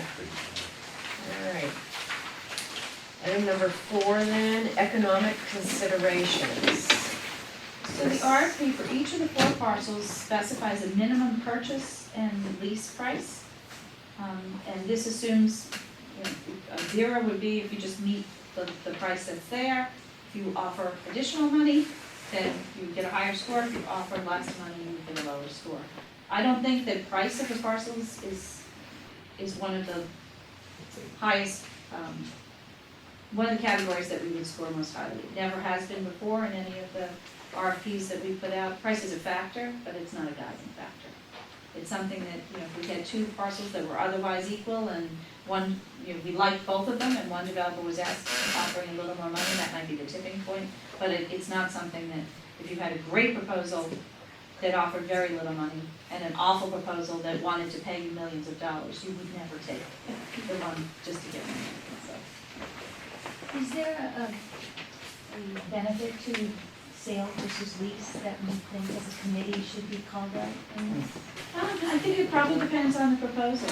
There are some instances where we'll find that sale is more beneficial to the town, especially if it was a case of renovating a building that would somewhere down the line require another large investment. We probably wouldn't want to own it, we'd probably rather sell it than lease it. In other instances, if there's a building, Wentworth Hall, it has strong history, we might want to own that building and let someone else use it, we might not want to lose control. Have we done both? Have we done either? We have to vote. Culver, we sold out, right? Obed Baker, Obed Obed was Baker gonna be a lease. was going to be a lease, so we're revisiting that. What is a lease is the Fisher School, So we have experience. we've Experience experienced with both. both, and in some instances, lease is better and others sell is better. And that got to be a Obed discussion Baker was on, going to be a lease. yeah, and there was a discussion about Obed Baker. The proposal that we went with was a lease rather than the one that was for sale, because the sale price was too low, and the renovation, it was felt that we were gonna be giving it away at the price, but having it renovated and keeping it would have been more beneficial. So it helped make the decision, that's kind of where this will fit in. The price is not necessary, I think I agree with you exactly. The price isn't the guiding factor, it's exactly what do we do and how do we use it. Getting money to be able to build some additional facilities would be an important element. So the price may be a little bit more important this time, because it's tied to something else. Thanks, I'll also say that prices doesn't necessarily mean cash, it might mean that someone offers an exchange of donors. So we just did this with the Girl Scout house, where we had an RFP out for a parcel on, next to the Hamlin School. That was a very specific proposal where we needed to make a transaction, but it was a swap of property as opposed to a cash transaction. And the next one is anticipate tax revenue. There is no negative here, it's only positive, because all of the land is off of the tax rolls now, so anything that's sold, it's another, so sale versus lease, if it's leased, there would be no tax. Cost of public services. So that has to do mainly with residential. Or I suppose there are some commercial uses that might lead to increased service costs, increased police, fire needs, some over others. But generally, it's where residential is involved, the cost of services related to residential is significantly more than the cost of services related to commercial. So we always have to take that into consideration. Oh, this is the survey. Any comments? Preserving heritage and character, historic preservation will involve exterior. So that, because it's a threshold criteria that you cannot demolish that, I've only put positive figures on here, depending on to what extent the proposal preserves that building. So if it doesn't involve Wentworth Hall at all, if you're proposing parcel 1, parcel 4, but not this one, you get 0. If you're proposing to just preserve the exterior, you get 1 point. Proposing exterior and some interior rehabilitation, you get 2 points. And if it's complete rehabilitation. On the threshold, does that deal with just demolition? Demolition only, I think yes. you could have negative, somebody could say, all right, we're gonna, We pick them. So we say no demolition at all. Right. right, That's but not- no, but I'm saying somebody, preservation of the exterior, all right, well, we're gonna put brick up around the whole building, I see what you're saying. so I think there could be negative. If they're they're not proposing demolishing it, but changes. they're altering it. Yeah, if they're proposing That's a good changes. point, I wasn't thinking of that, but yeah, you're right, so we should, if that's a Alterations. Be proposal, negative, so, so. okay. Anything that minimizes or ruins historical character from the exterior. Right, so what we do when we have a historic building, we did this with the Coburn School and the Obed Baker House, we put terms that they can, any exterior changes to the building must be specifically approved by the Board of Selectmen. And they have And to we be put it- historical. We put a historic preservation easement on it, so I was thinking we would do the same, but you're right, for the purpose of reviewing the proposal, if someone's proposal doesn't call for historic treatment of that building, they say that they want to do something appropriate to it. Correct, we'll add the negatives. Shouldn't that just be a threshold criteria? No, the threshold criteria just says they can't demolish it. So they could keep it. We could have made it the threshold criteria, we didn't. We did, right. So the next one, That's become historical criteria. yes, that's actually, the next one addresses other buildings. So Wentworth Hall is not the only historic building. It's the only historic building that we're offering in the RFC, but there are existing buildings in the area that could be negatively affected by proposal, or could be positively affected by proposal. So if there's a proposal, for instance, I mentioned the Blue Bar Tavern, which will be temporarily stored, if there's a proposal that then gives a new home to that, that's a significant And benefit. that's what's considered historical. Probably the Cafe Diva building. Wow, really? I didn't say it's in a good condition, but I think it's in Wow. And what isn't considered historical? It is old, I have to look it up, I think The church. I think it's around 1880, Yeah. And the church is from 1957. It's not historical. There was a church there dating back to the 1800s, but not that church. They took it away. A portion of this building, I think, dates back to the 40s, but there's a portion of it. You can barely service this area of the building, not the sanctuary, but the part of the office, I think that dates to the 40s. But there was no historic. So that comes under architectural. That's not historic, that's architectural. But wasn't that Yeah. Yeah, you got strong feelings. So how is Well, I think that's a whole- building? And this question, that's the thing you keep hearing, but what about these people, what about these people? And they keep telling me it's not historical, and then hopefully when someone does an RFP, they'll keep their money, and that would be worth I did it one of the reasons why we put I know. in the event that that was we always have. Does that mean that allows us to see all the RFPs when they get submitted? Can we put the steeple on top of the power of the fire?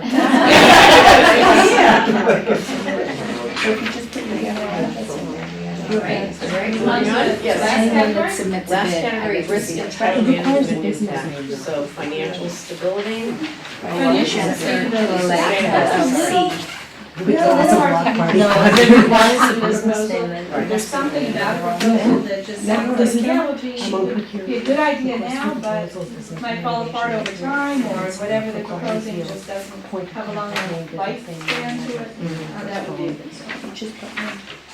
Furtherance of affordable housing goals, this was requested to be added into there. It only affects if a proposal has a residential component. If it's a residential component of 8 or more units, it has to have affordable.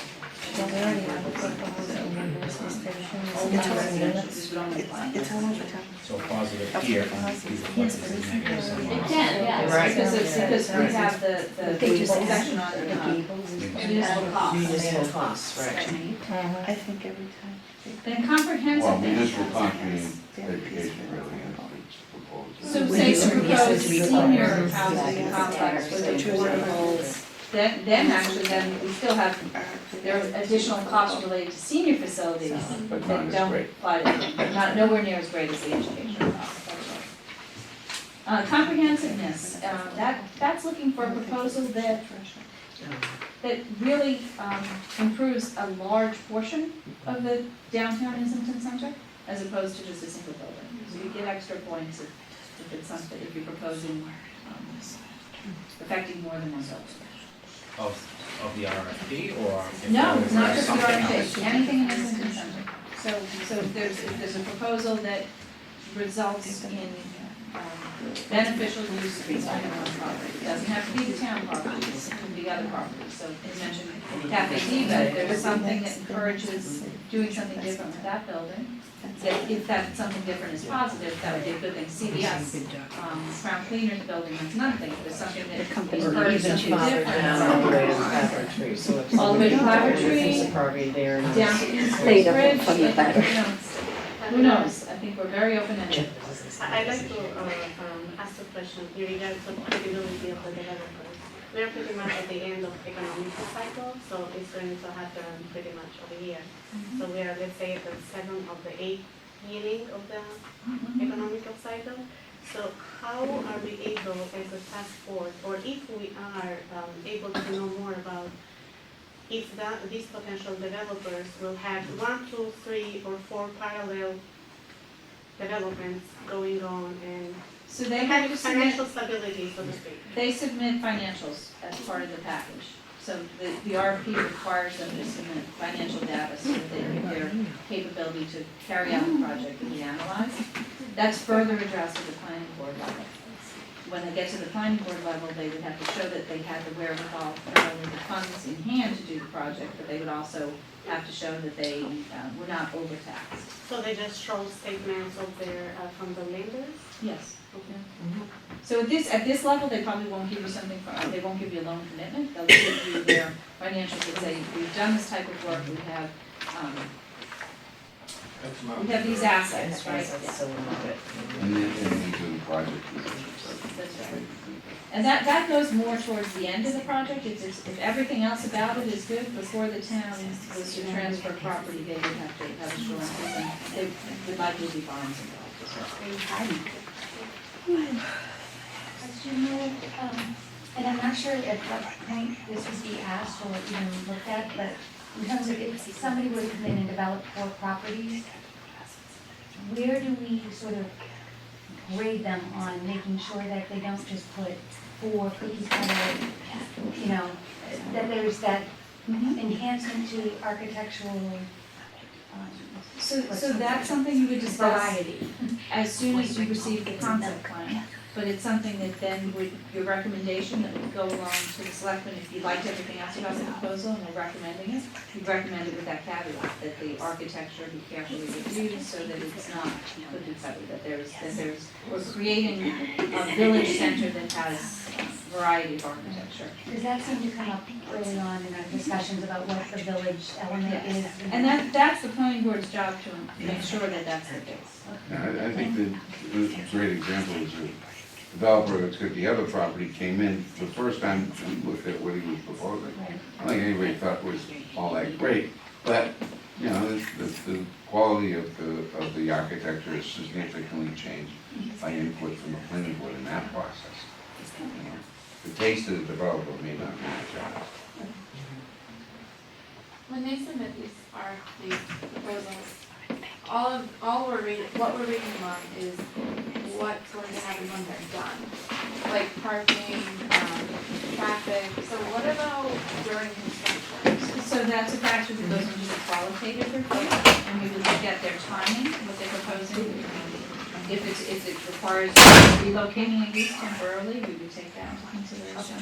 If it was someone who was taking all 4 properties and wanted to develop them on all of them, then we would look for sequencing of design and how long, how far stretched, how many phases the proposal is for. And then the last one was demonstration of relevant experience. So if we get a developer who's done this before, as opposed to someone who, anyone can respond to these RFPs, so we might have a property owner in the area who decides, you know, I think I'll buy that and I'll renovate it and open a bakery or something like that. And we would want to know that they have renovated property before or that they, you know, have experience running a bakery. Right. Any other comments or questions on those reviews? Yes, in a threshold criteria, we have a financial capacity, but their quality and their quality competence, if you will. Does someone determine that right up front? I mean, That's on a threshold, so their quality of work comes in this last one, demonstration of relevant experience, and it's the quality of their experience. So the scoring there goes anywhere from no relevant prior experience in the positive category going up to substantially relevant and positive prior experience to going to substantially negative relevant positive experience. but who's actually determining that? I think that's something that this board will look at. We'll look at their history. You're able to interview bidders if it comes to that point. I think we have to like the proposal before we even get to look into what else they've Do done. we ask for references? We absolutely ask for references, yeah. They don't come in the beginning, that's something that comes down the line. We ask for references and examples of work that they've done. So this isn't, This isn't controlled by the public bidder. It is not, no, not at all. So we don't have to take a low bidder, there's no one who's a qualified candidate as opposed to an unqualified candidate, and there's no requirement that we go ahead and accept anyone. It's all just to invite people to submit ideas, and then we review those ideas. If we like it, we run with it. If we don't like it, we've lost nothing but the expense of running that. That's really all that's involved here. And our experience has been on other properties that we get some great ideas out of it. They might work, they might not, but. Is there anyone on this committee that has any construction or any of that experience? You don't need to though, because we have. Trish does. Well, yeah, I mean, simultaneously with us, is someone looking at the, like, evaluating, you know, Yeah, so really we have, from the town, someone. we have Jeff, Todd Fortune is on this committee, he's not here tonight, but he's our DPW director. He has Jeff Bina, who's our engineer, we have Pam Dufin, our finance director, all looking at that, all very familiar with running projects. So we can have them evaluated by other people. We can as well, yeah. We will, I mean.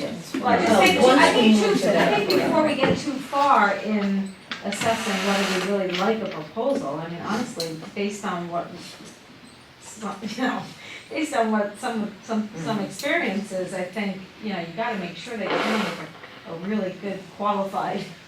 Well, for the sake of argument, let's say we like a proposal and it's from someone we never work with, there's nothing to say, right, that we couldn't take that proposal and then put that proposal out Correct. for. Yeah, or something that leads to that proposal, I mean, Yeah. it takes the idea, we round out a scope and say, we will give preference to this, this, and this. They came out of this other proposal. No promise to Okay. sell or lease the land to anyone. We take the ideas and.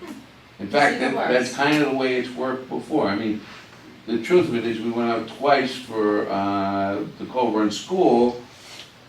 You know, and we learned a lot in the first instance, and we came back with a different proposal for the second instance, and were successful. Yeah. And, you know, so some of the stuff that we're learning on the Gilbert Baker, we're going out with the third RFP very soon. You know, it's, sometimes it doesn't work the first time, yeah.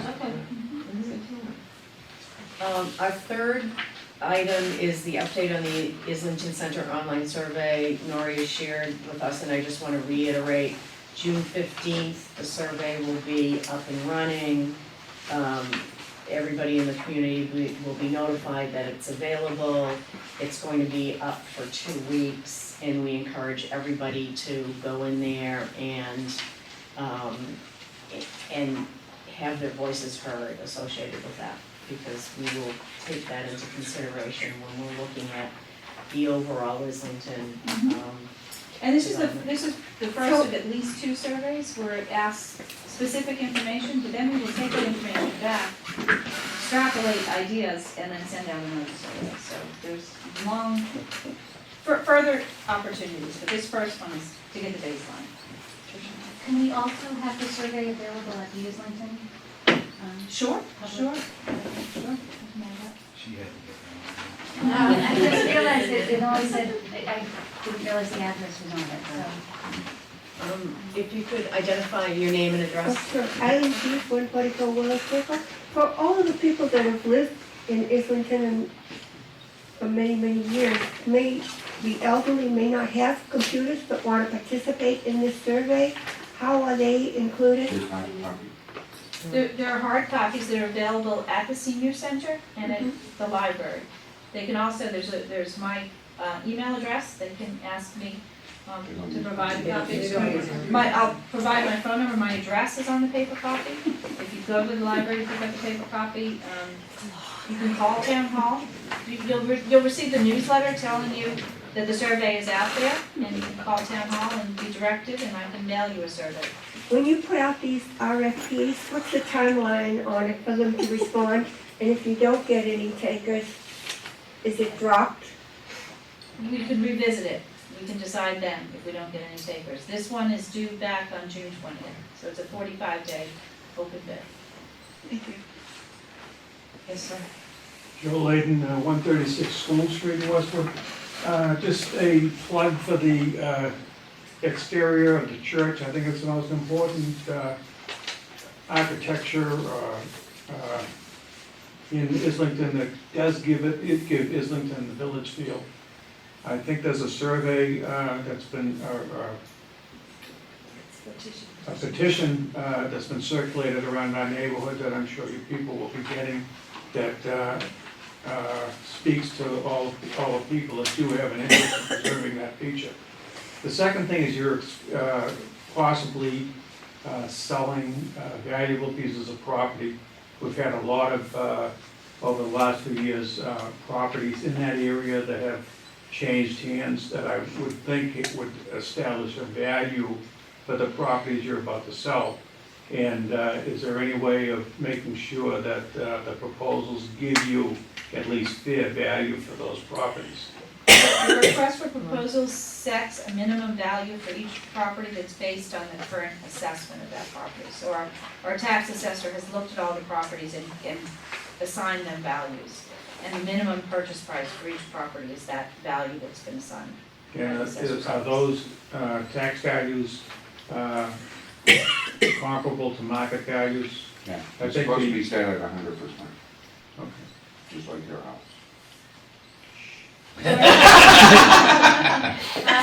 I could tell you what the values are, if you're interested.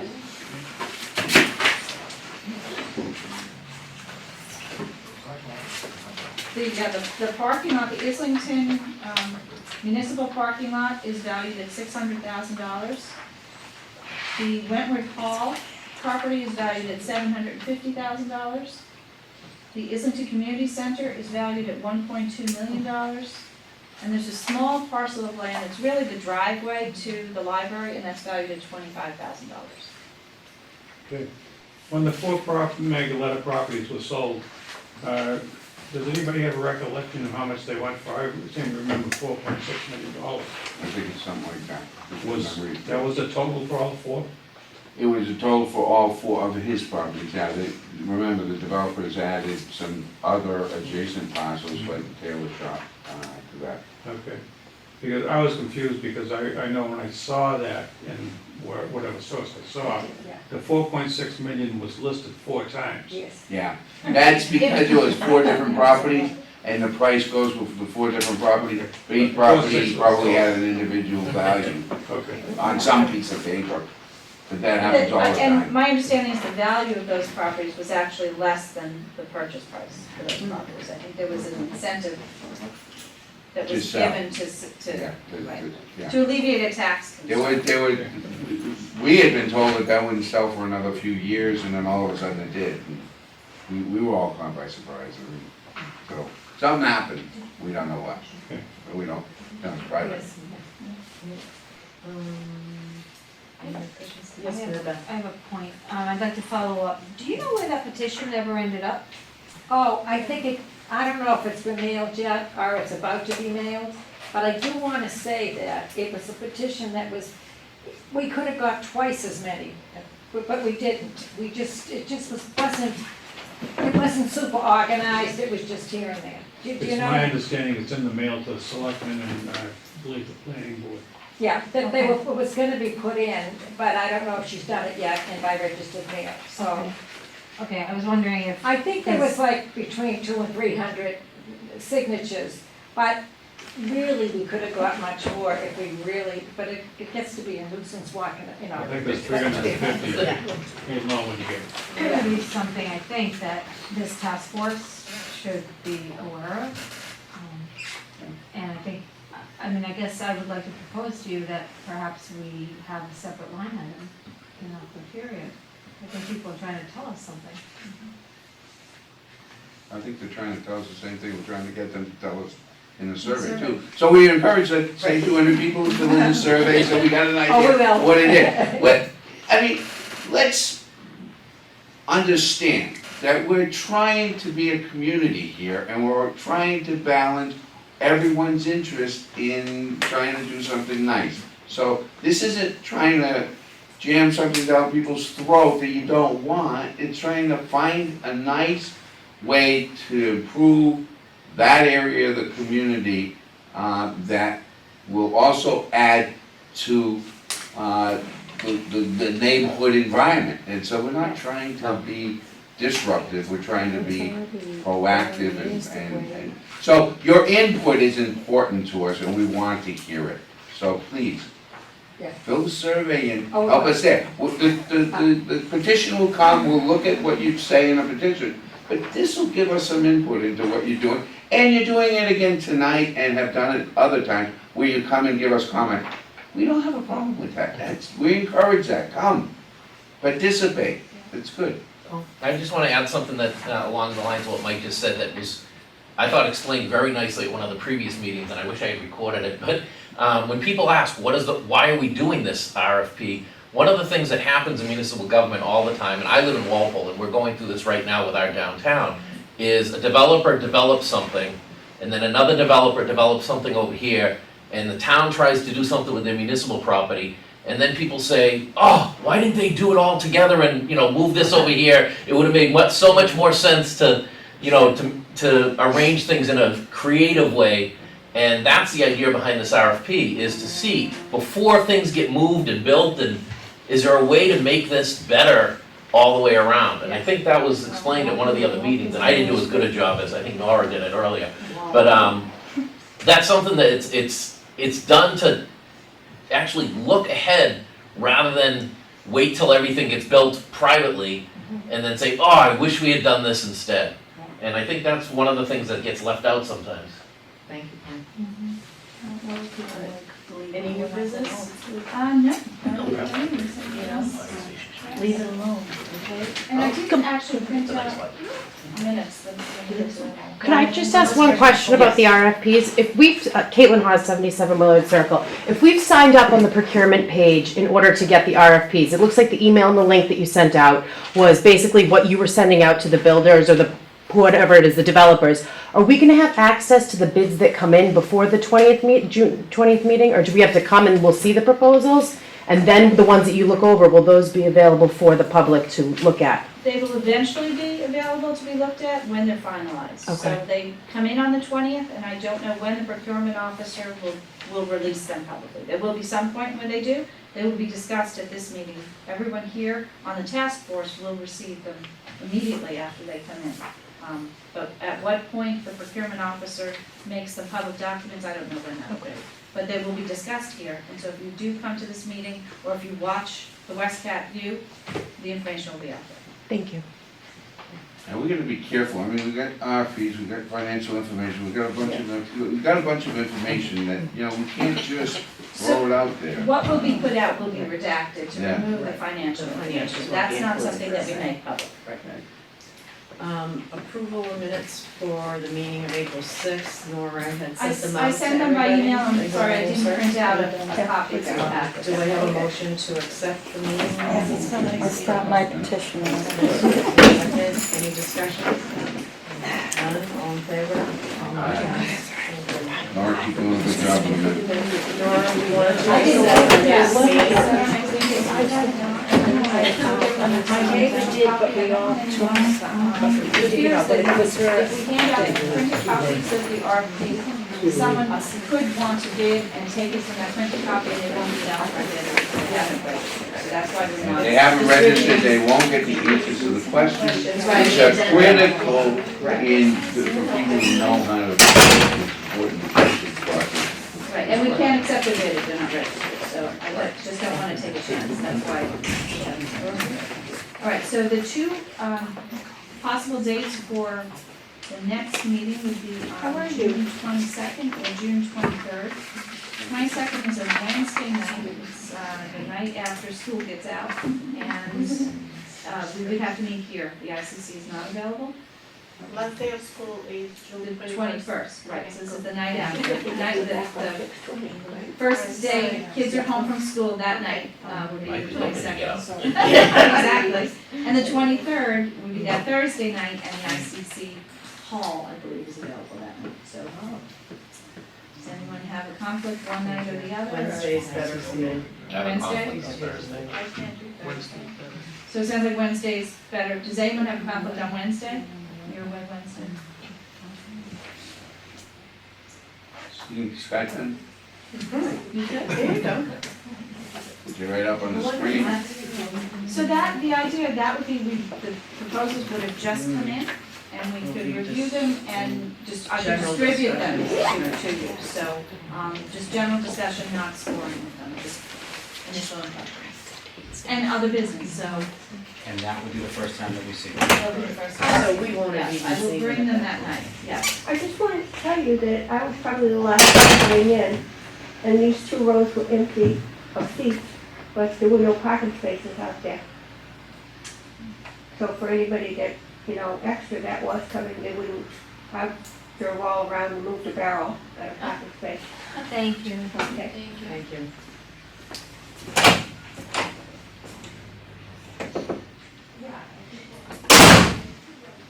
All right, so did Wednesday. anyone other than Meredith have a conflict on Wednesday?